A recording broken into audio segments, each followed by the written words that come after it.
Life has always been a challenge. When one has a problem and wishes to solve it, first one must determine what is the root cause of the problem. Simple problems have simple solutions. Complex problems are, well, more complex. An obvious problem with our current financial system is that it rewards greed and corruption. Greed and corruption seem to be everywhere. But are greed and corruption the root causes of the problem, or are they the result of the way the system is built?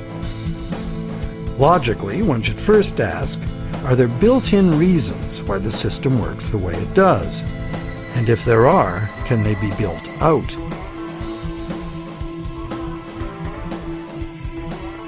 Some say the basic reason the system is unstable and leads inevitably to corruption is the charging of interest. As explained earlier in this series, in our current bank credit as money system, the principal amount of a bank loan is simply created from the borrower's promise to pay back the principal plus interest in money. But the money to pay the interest is not created. The obvious but untrue conclusion is that it would therefore be mathematically impossible to pay off all debts. Many who call for money reform call for the abolition of interest as the solution to the problem. But is interest really the problem? Yes, there would be a serious mathematical shortage if all loans were concurrent and had to be paid back in one lump sum.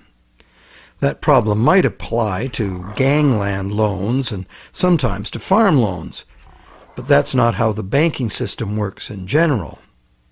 Bank loans usually get paid back in a series of payments over a period of time, and for good reason. Money is both a stock, the amount in existence at any one time, and a flow, the transactions over time that the money is used for. Flow works like this. If I, the rich guy, lend you $1 and that was the only dollar in existence, the stock, could you pay me back $100? Well, if it had to be paid in one lump sum, no. That other $99, the interest on the loan, would be impossible to pay. It would be impossible to pay even in $2 payments, because there is only $1 in existence. But if I let you pay me the $100 in $1 payments, magic happens. In fact, in $1 payments, you could pay me back any amount of interest if you lived long enough. The only condition required to make full payment of a $100 debt with only $1 in existence is that I give you the opportunity to earn or otherwise get that dollar back each time you pay it to me. This is the flow, and by means of the flow, the same dollar can be paid any number of times and becomes effectively many dollars, all legitimately representing the work done to earn them. It is always the work, the real value, that pays the debt and gives the dollar its value, not the dollar itself. The relationship in our example is dreadfully unequal because the man with the money has enslaved the man without it, just like the real world, some would say. But a simple loan at interest need not produce a shortage of money or cause unpayable debt if flow is 100%, as in our example. Flow is the real measure of economic activity. It's much more significant than the stock in a money system, as it multiplies the effective money in circulation. Given that today we use an exclusively debt money system, what is flowing in all these transactions is credit or promises to pay money. This credit is ultimately nothing more than the promises of borrowers to pay this credit back, usually according to a time schedule and usually with interest added. To pay this credit back, most of us will have to work and earn it by being productive. So, therefore, the real value of the money that flows in our economy today is created by our promises of future productive work. We take a loan in order to have something now rather than later. We agree to pay interest on into the future, thus reducing our future spending power, often by more than the amount of the original loan. However, with an understanding of flow, we see that there's no intractable arithmetic problem with the charging of interest. The problem is a social and systemic one. Lenders have neither obligation nor incentive to spend all their interest income so that the borrowers can earn it again and again. In fact, money lent once into existence is lent as existing money a second and a third time in expectation of more gain. The problem is basically one of incomplete recycling. Where money needs to be spent, earned, and used to extinguish the debt that created it, it is instead lent or invested for gain. In other words, money that must be extinguished is, instead, expected to grow forever.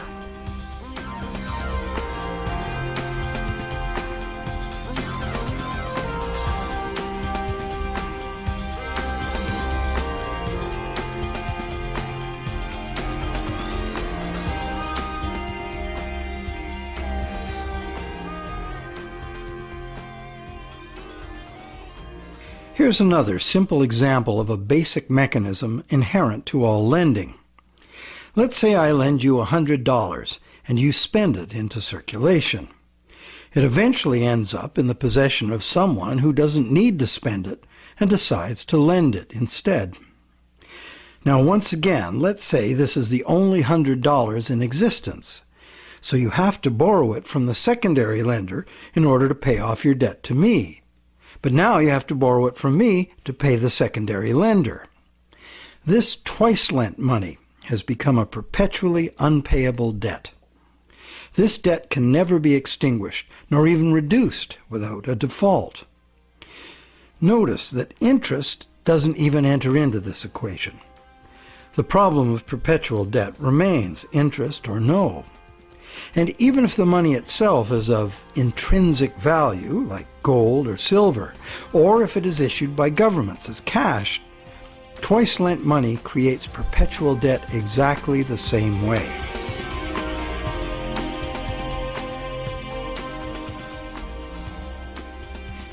When the same money is lent at interest, several times simultaneously, not only is the debt perpetual, society as a whole is paying moneylenders multiples of the interest rate for the use of the same money.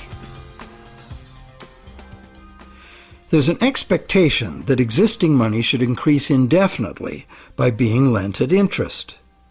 But this requires us to mentally divorce the money from the debt from which it came. However, the reality is, every dollar created today has a scheduled appointment to be extinguished as a principal payment on the loan that created it. And that's why debt money can't be separated from the debt that created it.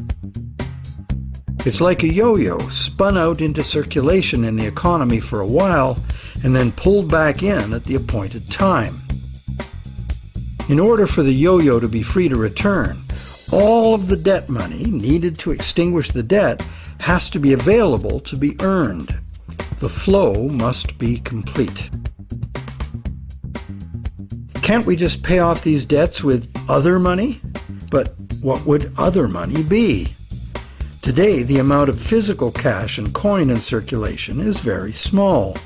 Almost all money is bank credit, debt money. So if almost all money comes into existence the same way, then it's valid to picture each debt money dollar as having its own cycle from creation to destruction. So, the question, can we pay off debts with other money? No, there is no other money, as all of it is similarly committed to debt in one form or another. Therefore, the only way to ensure current payments can be made is to constantly increase the total amount of money in the system. But more money in a debt money system means more debt, so the debt hole in reality just deepens.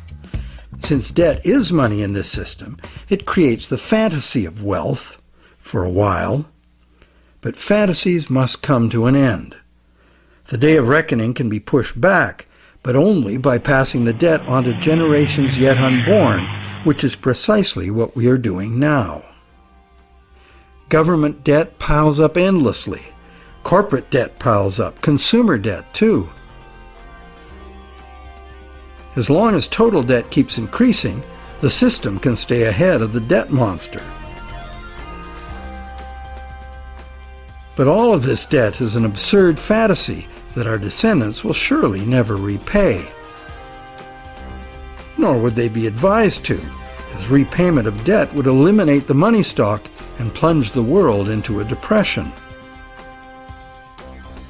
Once real growth levels off due to the inherent limits of human productivity or the limited resources of a finite planet, this growth-dependent money system can only resolve its impossible arithmetic in a destruction of value. This can either happen through a deflationary spiral of credit defaults and falling prices, or by the devaluation of the money unit. Taken to extremes, either course of events will destroy an economy and even a civilization.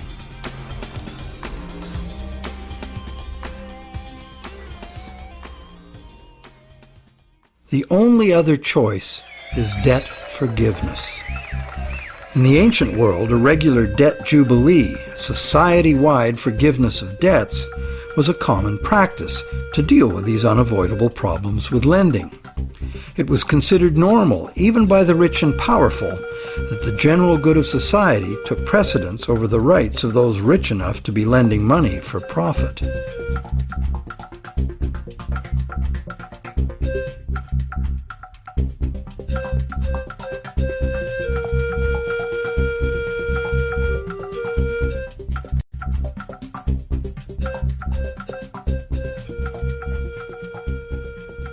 Some say that the money system's problems would be solved if we returned to using gold for money, or silver, or some other limited or hard commodity like oil or energy in general. They argue that this prevents money from being created in excess and backs it with real value. However, it also makes those who actually possess the selected physical substance the only ones with real money. Everyone else would only have a claim on real money. For instance, gold.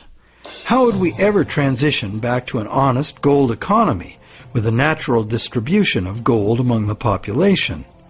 That's long gone. And why would we want to do that? The gold-based money system is our past. It's how we got to where we are today.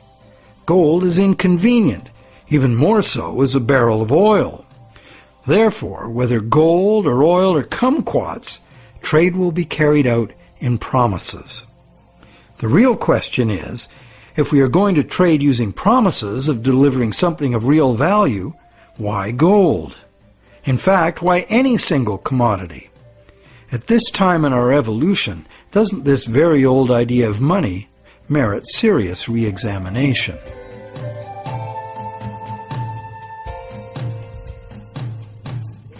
It can be argued that our current elastic debt money is backed by real value, every bit as meaningfully as gold. That's because money, most of which is created as mortgages, represents the value of the assets pledged as collateral. So is bank credit money actually a claim on the real estate pledged to create it? Not directly. Bank credit money can be a claim on anything. Now, anything includes the real estate pledged as collateral, so it can be a claim on the real estate that was pledged to create it. So how is a promise of real estate any less valid than a promise of gold? Both gold and real estate can change value relative to other commodities. Neither is a permanent standard.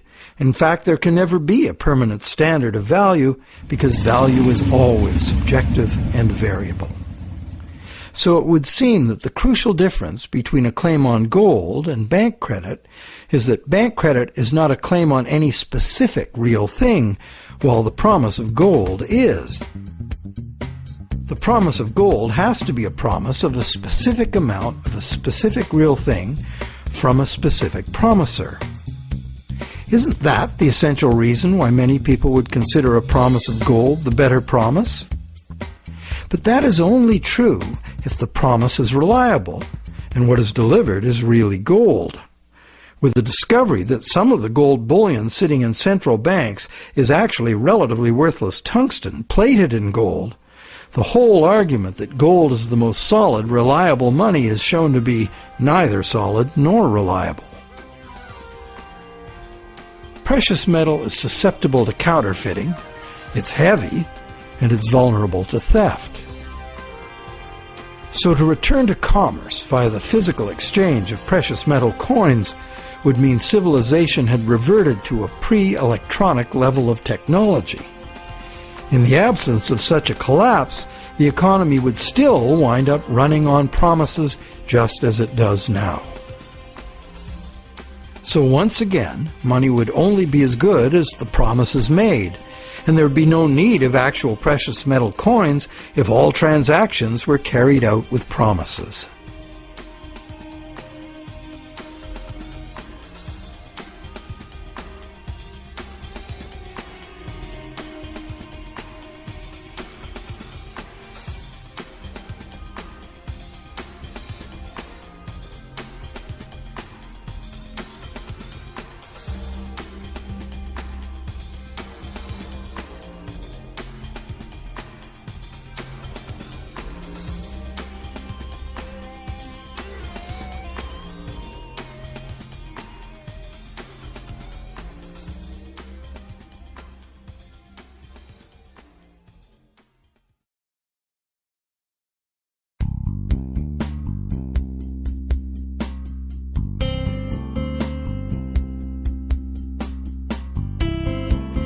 The fundamental question is, what does the need for money to enable trade have to do with the amount of some shiny metal there is, or the amount of any single natural resource or commodity, or real estate for that matter?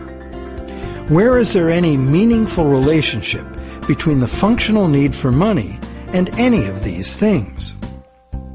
To answer that question, let's go back in time and find out when money started and why it became what it is today.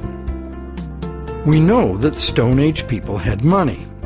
In the Stone Age, before writing was invented, money had to be a portable object of value, because that was the only technology available.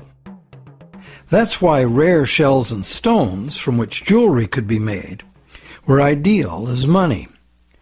A rough standard of value for these money objects developed over large areas, enabling extensive networks of indirect trading. This way, people could obtain specialty items not available in their own environment, and look good doing it. The popular concept of jewelry as a store of value has continued to this day. In later agricultural civilizations, cattle were often the standard value objects for large transactions, and salt for small ones. Salt was rare in those days and valuable. Roman soldiers were paid in salt, thus the term salary, meaning payment for services. With the invention of writing, trade in other commodities could be carried out using promises of cattle and salt. The cattle and salt weren't necessarily what was finally delivered. They were just commonly understood units of value in which the real trade goods could be conveniently priced. Written credits were expressed in these two common units, although they represented a variety of real goods and services. This form of money was ideal for local economies, where traders were known to each other and pledges could be collected upon.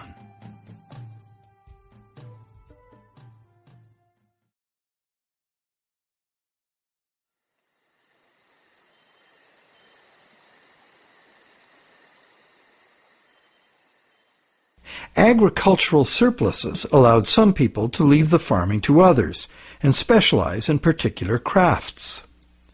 This resulted in improved skills and better tools, and that led to further gains in productivity. This specialization of labor required increased trade, as more people opted to produce a single item of enhanced value. They would then need to trade their specialty for the broad spectrum of necessities that past generations had produced for themselves. But direct barter was inefficient. So more trade led to a greater need for money. Over many centuries, various forms of money were tried. Eventually, gold and silver coins proved to be the most useful money objects because they were conveniently portable and similarly valued across large areas of the civilized world. They were also easily standardized for weight and purity, and did not require enforcement of value by some authority, nor redemption in goods from someone far away. Thus, for very good reasons, gold and silver became the universally successful international currencies, accepted as final payment of debt almost everywhere.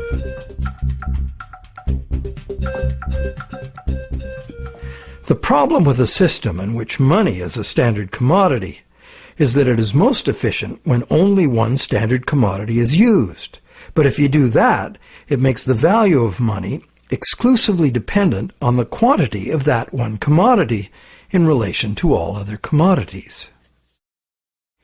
For example, the Spanish thought they would be fabulously wealthy with all the gold they stole from the Aztecs and the Incas, and then turned into money back home. But when the gold got back to Europe, sure, the amount of gold increased, but it didn't increase real productivity in proportion. Fertilizer would have been more useful for that. So because there was no big increase in real stuff to buy with it, the value of gold decreased, and the Spaniards discovered that gold had no absolute money value in itself, as many people had imagined it would. Its value was determined by its abundance relative to the value of real goods and services to be bought. Yet many continue to argue that the value of gold, a luxury item of no practical use to most people, should be the measure of value for all the real goods and services essential to our lives. While some campaign for a return to gold, others mistakenly believe that today's money still does represent gold held in a vault somewhere. That hasn't been true for decades. In our current money system, we use national fiat currencies and bank promises to pay in national currencies as the standard commodity instead of gold. National currencies used to be promises to pay in gold or silver, but way more promises were made than could be honored, so that system fell apart. Today, national currency is just legally enforced money, what they call fiat money. That is, it's money you have to accept because the government says so. To many, this government fiat money is just worthless paper. But is it really? We can pay our taxes with it, and governments, especially local ones, provide essential services paid for with those taxes, like roads, schools, hospitals, libraries, police, and military. So government fiat money isn't worthless at all. Now, it is true that consumers of government services have no individual free market choice as to what their tax money is spent on and what services they receive. In fact, many taxpayers may not want those services. So therefore, this money can rightly be accused of being monopolistic, coercive, and socialist. But government is coercive, monopolistic, and socialist by nature, isn't it? What else should it be? Government in a democracy or a republic is ideally a single authority, empowered by society to enforce laws agreed upon by society for its own collective benefit.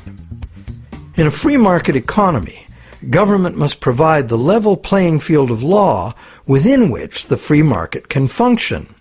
And it also has to provide the referees to enforce the rules of the game.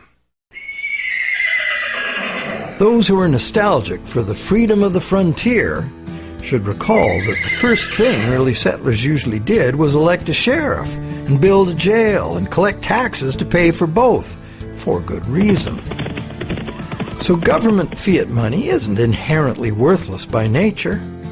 Governments at all levels offer vital services in exchange for it. It only becomes worthless when government creates too much of it, which it often does, and for the worst reasons. While many reformers are fixated on the differences between gold and fiat currency, what's more important is the essential similarity. Being single, uniform commodities, gold, silver, national currencies, and bank credit all share the characteristic common to monies for millennia past.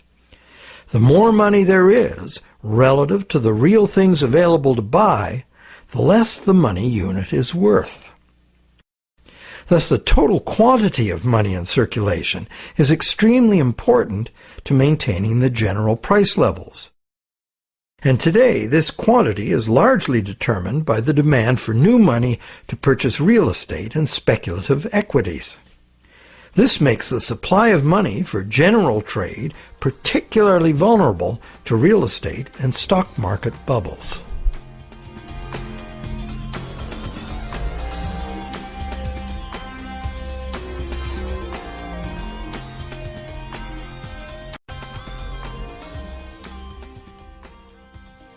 Perhaps the most significant problem with money as a single commodity is its tendency to concentrate wealth.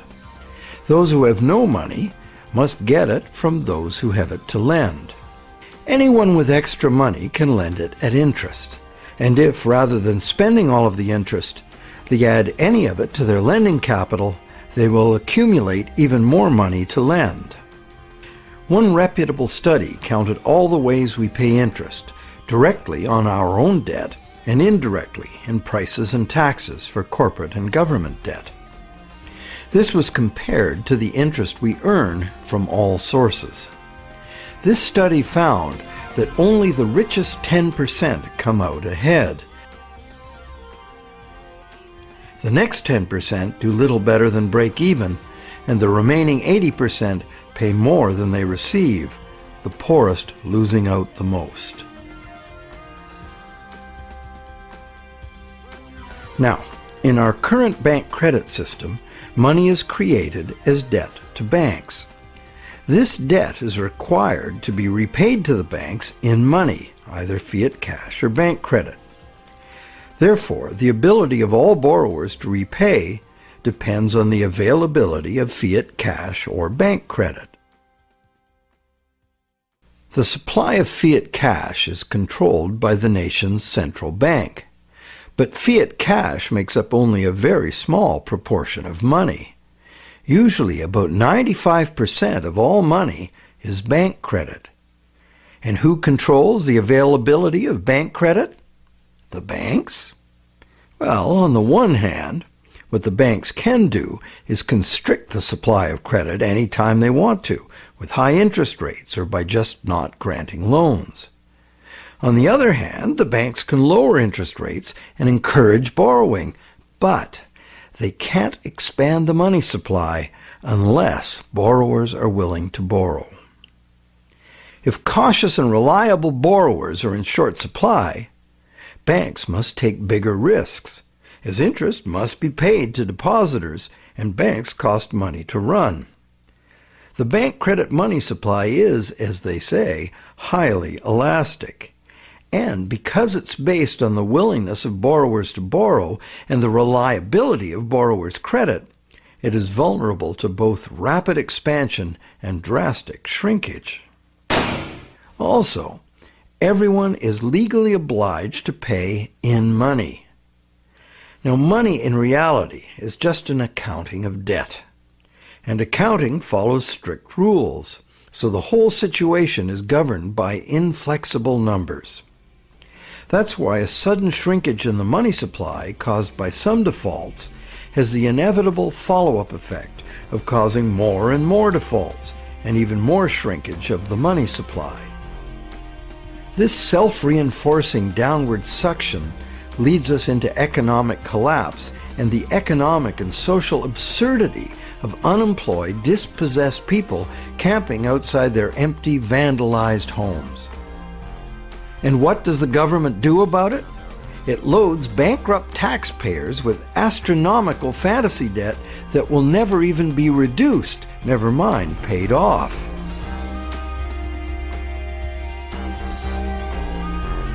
All this is done to fill up the negative balance sheets of the banks with money the banks never had in the first place.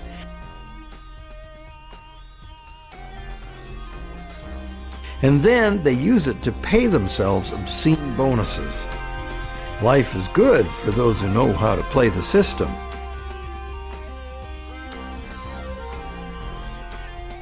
The bailout scam was the biggest daylight robbery in the history of the world. So far.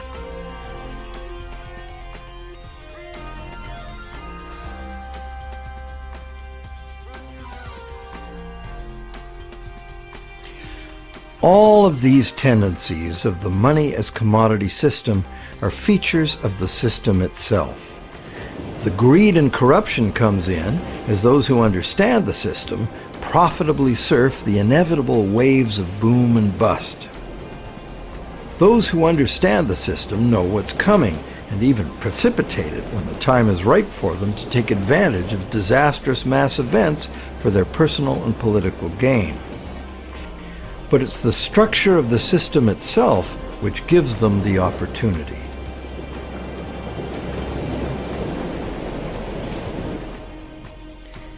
And they have taken this opportunity over and over again since ancient times.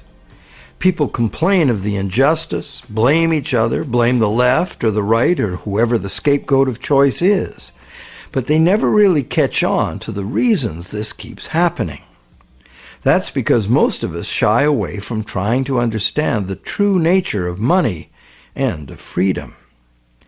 The basis of freedom is essentially the freedom to exchange goods, services, ideas. If you create something in proven demand, you and only you should have the right and the freedom to create and spend the credit money needed by someone to buy it. Money as a portable uniform commodity was invented a very long time ago. It was the only choice using the technological means available at that time. But times have changed. So why is this outmoded technology still the prevailing concept we have for money? Could we go beyond money as we've known it? Could there be a new basis, a fresh concept, a design that could more effectively address the real purpose of money in the 21st century?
Awareness of the need for real change in the money system is growing.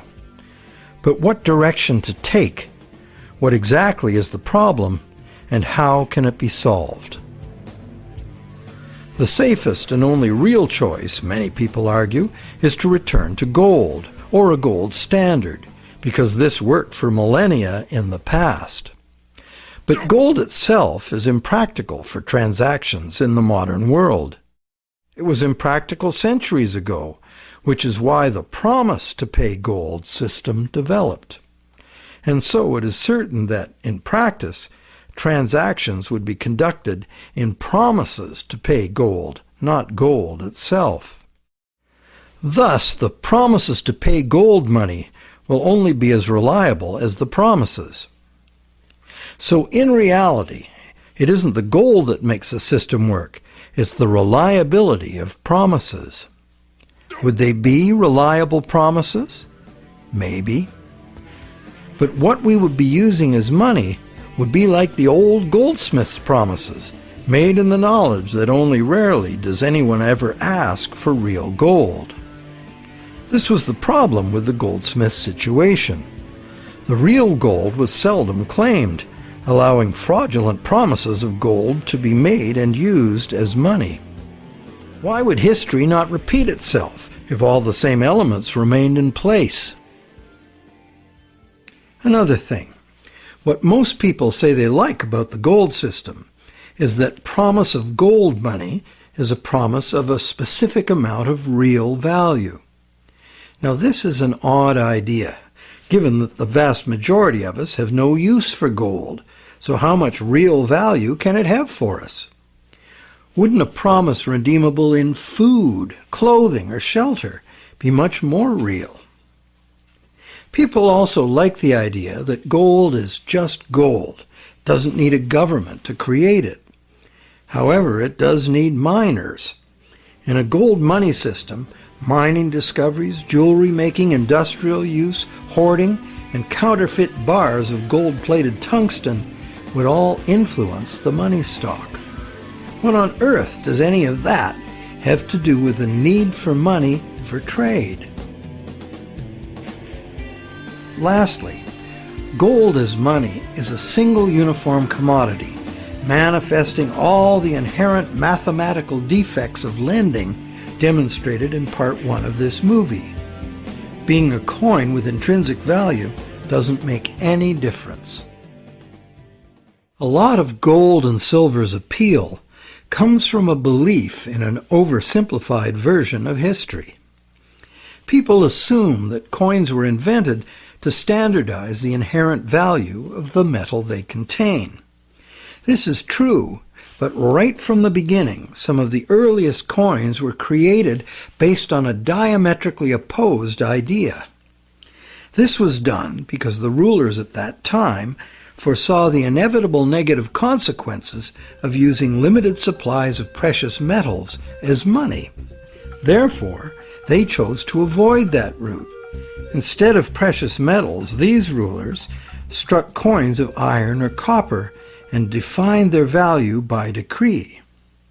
What's more, these coins by decree were heated and dipped in vinegar, so the metal they contained would have no intrinsic value.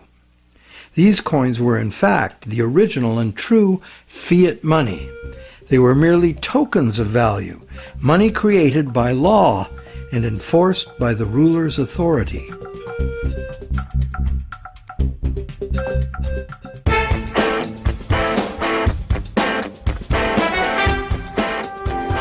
Pure fiat money is the other main idea favored by money reformers.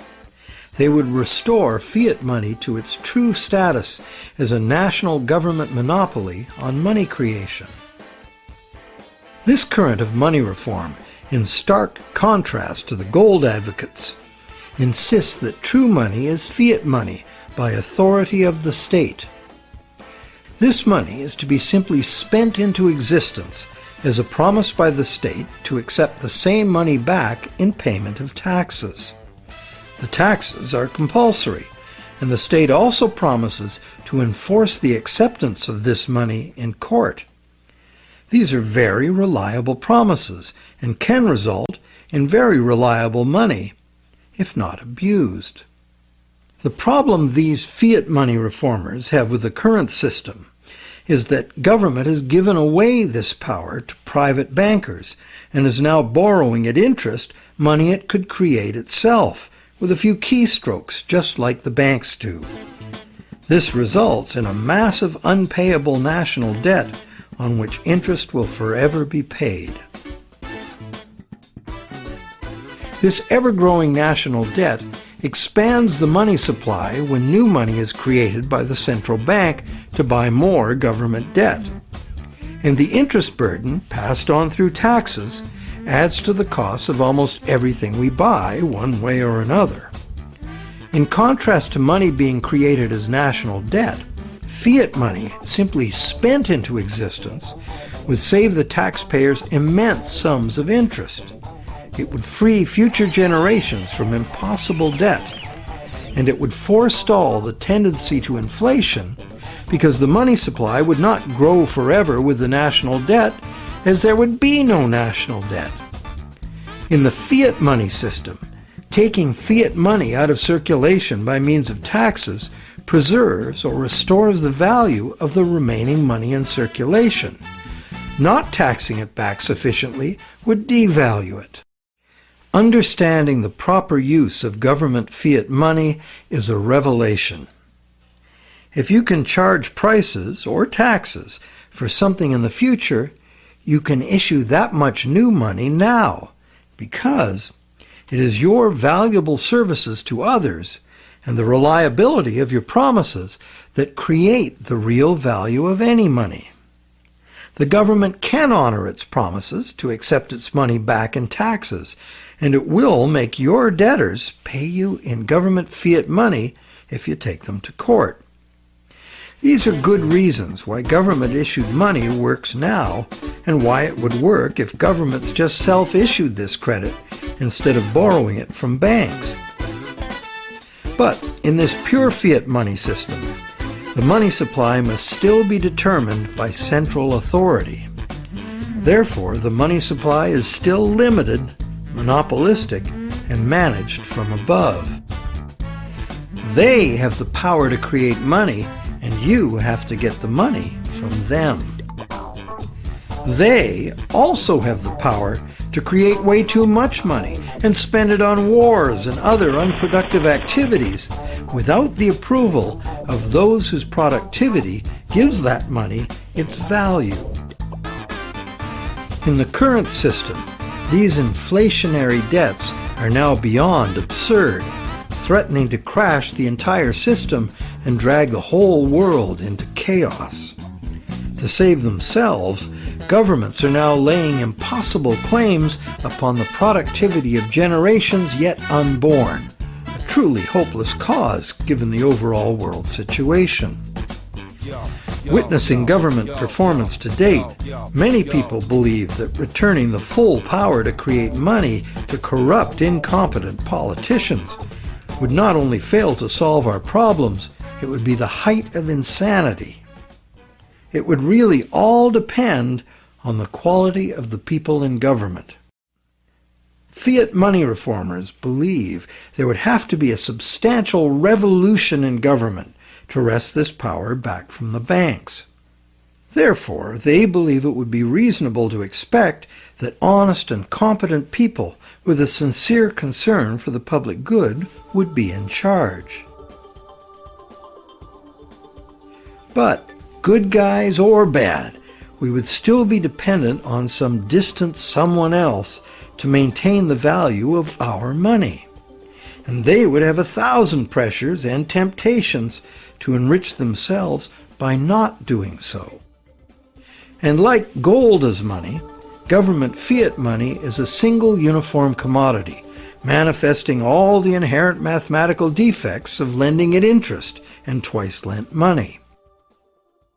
Once the government creates the fiat money, and it goes into the banking system to be lent at interest, the problems created in the current system will continue as before.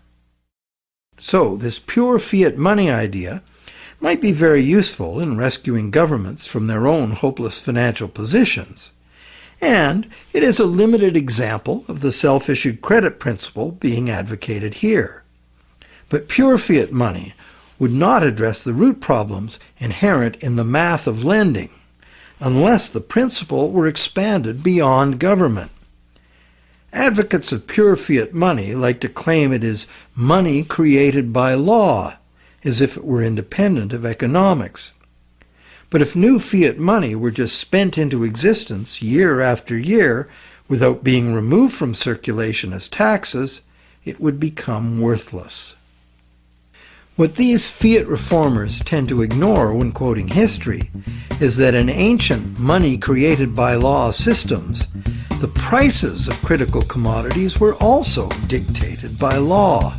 In fact, the value of money was defined by the ruler as so much of a certain commodity. Charge more or less for the designated commodities and it could be off with your head. Today, price controls like this could only be achieved in a self-isolated and totally bureaucratically controlled economy like Soviet communism. In a free market global economy, money created by law is bound by the same laws of supply and demand as any other single uniform commodity money. In other words, pure fiat money in a free market is an illusion. There's no such thing.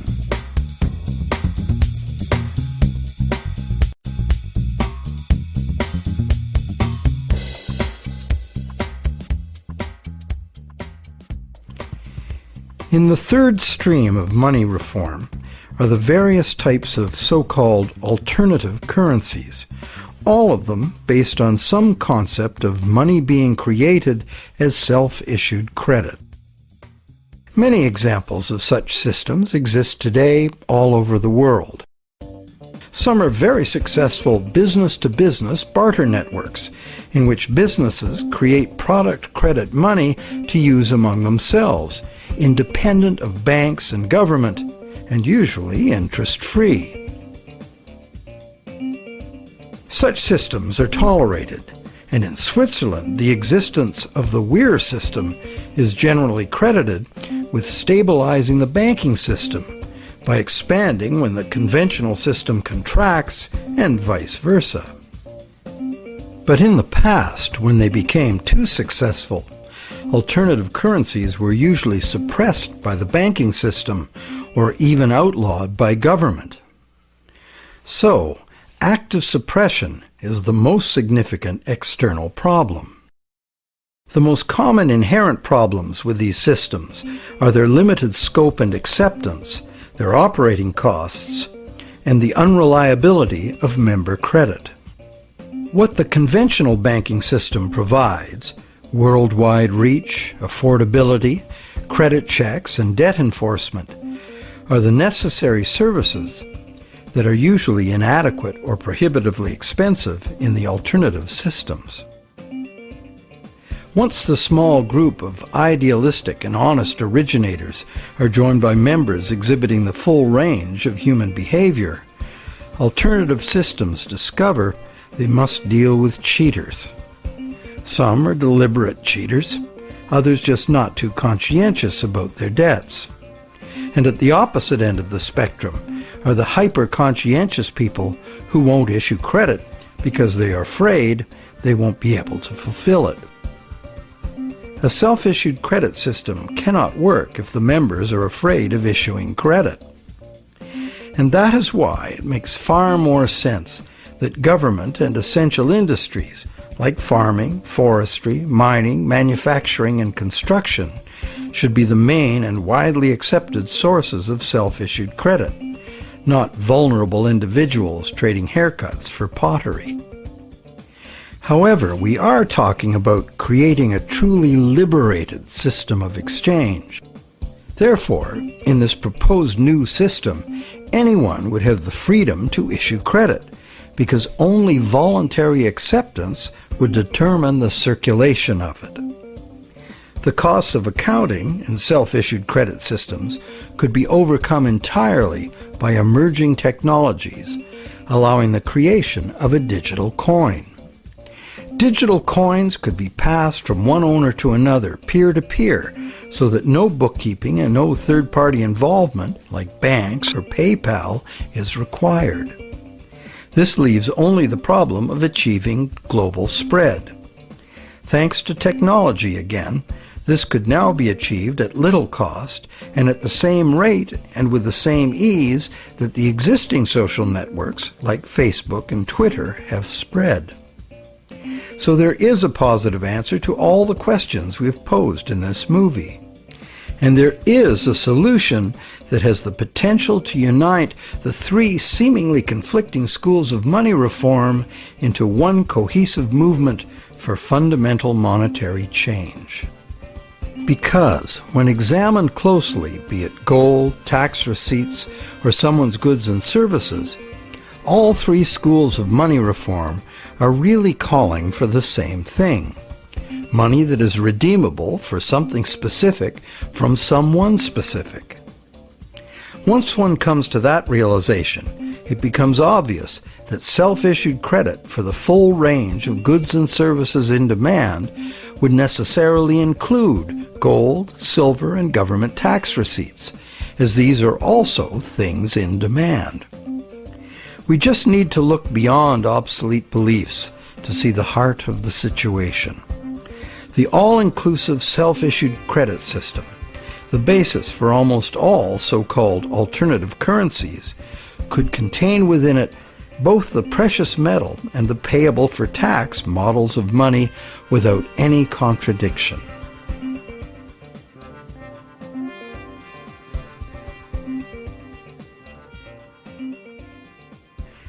Money has both religious and social histories that are fascinating and go well beyond just the need for trade. But for our practical purposes in this presentation, money is the invention that overcame the limitations of direct barter. Money is, therefore, a technology, a way to solve a problem. Most of us would agree that we have a problem with our money system.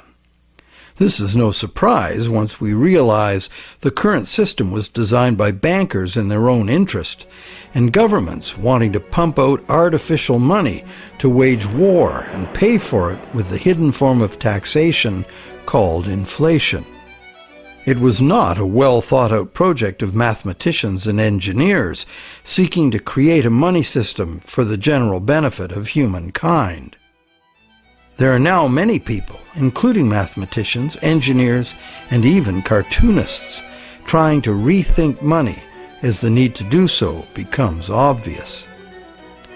In this presentation, we've proposed that we return as close to direct barter as we can, because doing so would anchor the money system directly to the real-world things we want to exchange.